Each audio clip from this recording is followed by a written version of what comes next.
Hi. ഇന്ന് 1.5 kilo chicken എങ്ങനെയാണ് കുക്കറിൽ നമ്മൾ ചെയ്യുന്നത് കാണിക്കുകയാണ്. ഇതൊക്കെയാണ് അതിൻ്റെ ഐറ്റംസ്. ഒന്നൊന്നാ പറയുന്നില്ല, ഇതൊക്കെയാണ് അതിൻ്റെ ഐറ്റംസ്. എല്ലാം ചതച്ച് വെച്ചതാണ് കേട്ടോ. 1.5 കിലോ. പിന്നെ ഈ ഐറ്റംസ്. പിന്നെ ഇതൊക്കെ അറിയാമല്ലോ, എന്തൊക്കെയാണെന്ന് കണ്ടാലേ അറിയാമല്ലോ. പിന്നെ ഇതിൻ്റെയൊക്കെ അളവുകൾ നോക്കൂ. 1.5 കിലോയ്ക്ക് വേണ്ട സാധനങ്ങളാണ് ഇത്രയും സാധനങ്ങൾ. കുക്കർ വെച്ച് എണ്ണ ഒഴിച്ചിട്ടുണ്ട്. എണ്ണ ചൂടാവുന്നുണ്ട്. അതിലേക്ക് എല്ലാം ഇട്ടു.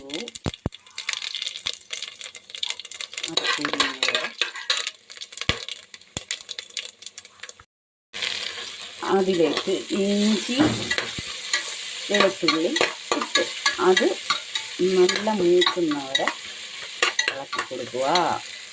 അത് മൂത്ത് വന്നതിന് ശേഷം നമ്മൾ ചതച്ച് വെച്ചിരുന്ന ഒരു 100-150 ഗ്രാം ചെറിയ ഉള്ളി ചേർത്ത് അത് മൂക്കുന്നവരെ ഇളക്കി കൊടുക്കുക.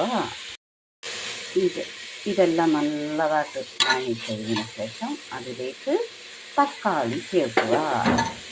തക്കാളി ചേർത്ത് നല്ലതായിട്ട് അത് നല്ല വെന്ത് കുഴഞ്ഞ് അതിൻ്റെ കൂടെ നല്ല വരണം. അതുവരെ വെയിറ്റ് ചെയ്യുക. ഉള്ളി നല്ലതായിട്ട് നല്ല വെന്ത് നല്ലതായിട്ട് ഫ്രൈ പോലെ വന്നതിന് ശേഷം അതിലേക്ക് നമ്മൾ എടുത്ത് വെച്ചിരുന്ന എല്ലാ പൊടികളും ചേർത്ത് നല്ലതായിട്ട് അതും പച്ച മണമൊക്കെ പോകുന്നവരെ റെഡിയാക്കി എടുക്കുക.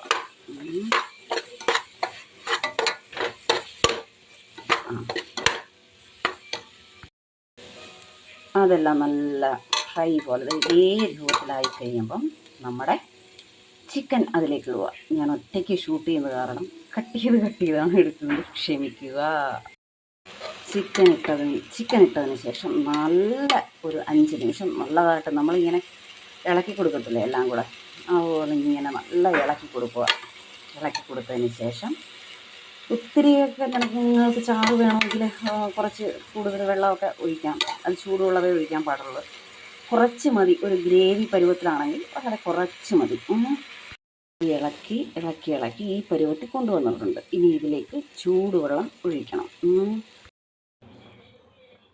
ചൂടുവെള്ളം ഒഴിച്ചതിന് ശേഷം പാകത്തിന് ഉപ്പും ചേർത്ത് നല്ലതായിട്ട് ഇളക്കി കൊടുത്ത് നമ്മൾ കുക്കർ അടയ്ക്കണം. അടച്ച് ഒരേ ഒരു വിഷിൽ മാത്രം വിടണം, ഇല്ലെങ്കിൽ ചിക്കൻ വെന്ത് പോകും.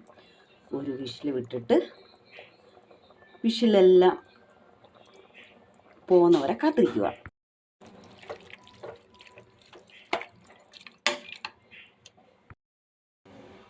നമ്മുടെ കുക്കറിന് വിഷിലൊക്കെ വന്നു. അതിനുശേഷം ചട്ടിയെടുപ്പ് വെച്ച് തേങ്ങ നോക്കിയിട്ട് മൂപ്പിക്കുക. നിങ്ങൾക്ക് ഇഷ്ടമുണ്ടെങ്കിൽ മതി. ഇവിടെ കുട്ടികൾക്ക് ഭയങ്കര ഇഷ്ടമാണ്. ഇതിനകത്ത് പറക്കി കഴിക്കും. അതൊരു ഡിഫറെൻ്റ് ടേസ്റ്റാണ് കേട്ടോ. നല്ല ഫ്രൈ പോലെ ആകുമ്പോൾ ഒരു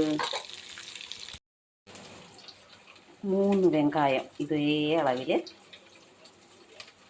കട്ട് ചെയ്ത് മുരിഞ്ഞ തേങ്ങയുടെ കൂടെ ചേർക്കുക. തേങ്ങ നല്ല മുരിഞ്ഞ് വന്നതിന് ശേഷം വെള്ളുള്ളി 3 ഇതിൻ്റെ കൂടെ ചേർക്കുക. അത് നല്ല ഫ്രൈ ആവുന്നവരെ ഇളക്കി കൊടുക്കുക.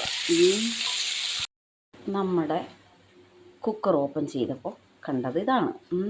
ഇതിങ്ങനെ വേണമെങ്കിൽ നിങ്ങൾക്ക് ഉപയോഗിക്കാം, ഇല്ലെങ്കിൽ ഞാൻ ഈ ചെയ്യുന്ന രീതിയിലും ഉപയോഗിക്കാം. ഇതും ഭയങ്കര ടേസ്റ്റാണ്. നമ്മുടെ ഉള്ളി ഈ ഒരു പരുവത്തിലായി. ഇതിലേക്ക് നമ്മുടെ കുക്കർ ചിക്കൻ മാറ്റണം. നമ്മുടെ ചിക്കൻ്റെ ഫൈനൽ ലുക്ക് ഇതാണ്. കാണാൻ ലുക്കില്ലെങ്കിലും ഭയങ്കര ടേസ്റ്റാണ്. കുറച്ച് ചാറൊക്കെ വേണം. അതിന് കുറച്ച് കൂടുതൽ ചൂടുവെള്ളം ഒഴിച്ചിട്ടുണ്ടായിരുന്നു. ഇല്ലെങ്കിൽ നമുക്ക് ഫ്രൈ ആക്കി വേണമെങ്കിൽ എടുക്കാം. ഒരു ലൈറ്റ് ഗ്രേവി ചെയ്ത് അത്രയ്ക്കൊന്നുമല്ല, എന്നാലും ഇതാണ്. ഇത് ചെയ്ത് നോക്കണം. സാധാരണ ഒരു വീട്ടമ്മയുടെ കുക്കർ ചിക്കനാണ്. ആരും കളിയാക്കല്ലേ. ഇത്രയൊക്കെ എനിക്കറിയത്തുള്ളൂ. ടാറ്റാ. വീഡിയോ കണ്ടവർക്കെല്ലാം നന്ദി. ഇനി പുതിയ വീഡിയോ ആയിട്ട് ഞാൻ വരുന്നതായിരിക്കും. കാണണം, സപ്പോർട്ട് തരണം കേട്ടോ. സബ്സ്ക്രൈബ് ചെയ്യാൻ മറക്കല്ലേ.